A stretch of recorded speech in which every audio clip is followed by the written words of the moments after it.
Okay, I want to wrap up this random intervals activity.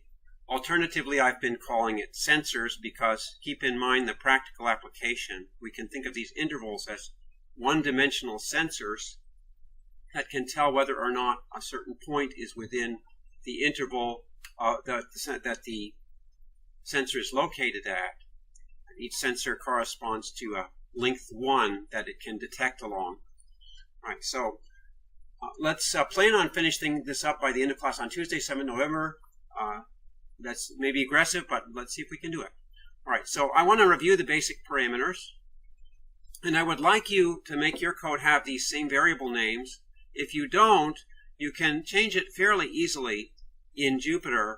For instance, you go here to Edit, and suppose I want to change RMVec to RMVec1. So here I would type RMVec like this.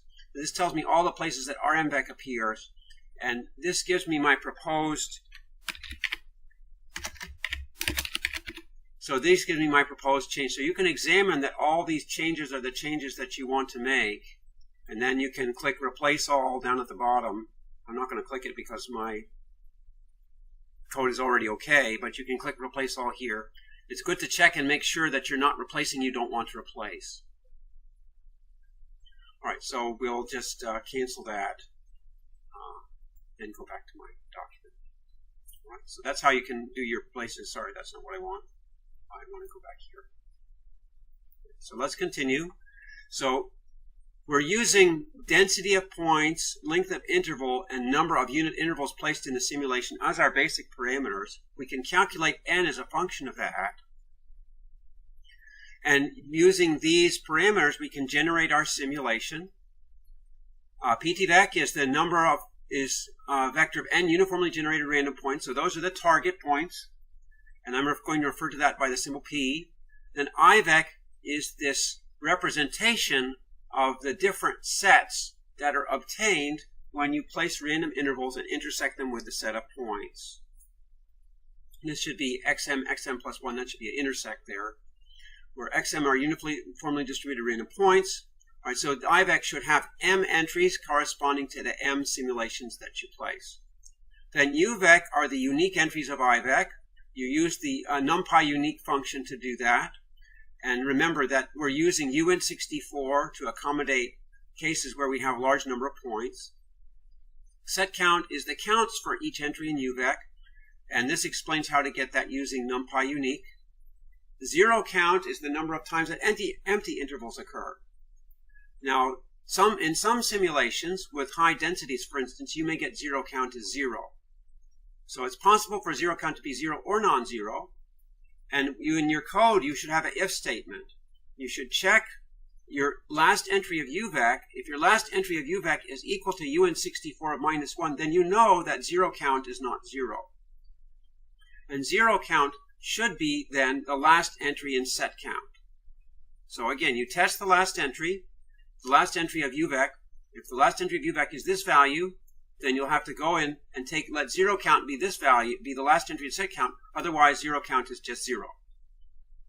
Now, once you've recorded this last entry of set count, then you should remove it from the vector set count, because we don't want to be counting the number of empty intervals together with the rest of the sets.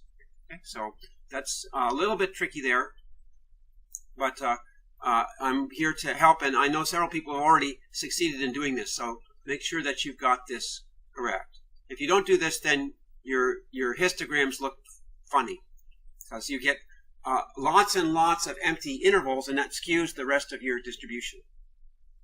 Right.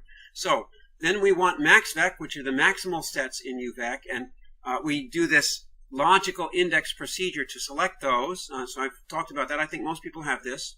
Then max set count, the number of times each set in maxVec occurs in IVec.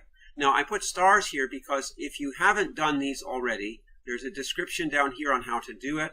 You can use this numpy.where function to help you identify where the maximal sets are, and then you get set count for your maximal vectors from your original set count.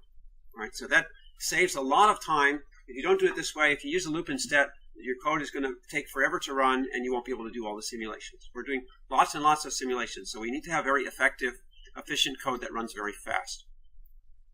All right, so next we have count point vec, and this is the number of sets in IVEC which contain point vec. Now, I did talk about this last time. This is the Jupyter Notebook random intervals, which is in the shared folder. This describes how you can do that counting here. The following points will enable a computation of distribution number of times any particular point occurs in a set of sets. So there's a fast way to do this, so you can follow this procedure to do that. And I want you to do it basically 3 times. I want you to do it for the UVEC. Let's see.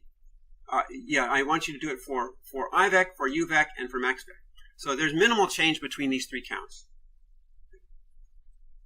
All right. So these are all the computed vectors that you want to create from your simulation. And using these, you can get all the results that you need. All right, so to do. So please organize your Dropbox folder.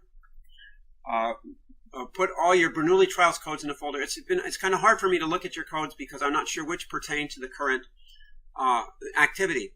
So you can put your Bernoulli trial code in a subfolder, and the prior codes also in another subfolder, and the preliminary codes for sensors that you're no longer using, put it in a separate folder. So I want to see just the codes that are relevant in your current folder. All right, now, once you have a code that generates all of these things, I want you to convert the code to a function, and it has sensor1 function with these inputs and these outputs. And I don't want any plots within the function because you're going to be running it multiple times. So save this code as a file named sensor1d.py. Then, once you do this, you can use the import, just the same way you import NumPy, you can import this function. This is how you do it. When in your Jupyter Notebook, when you want to make use of this function that you've created, you start off your cell with the following statement. Import sensor1d as S1. Sensor1d is the name of the Python file that you created that you put your function in.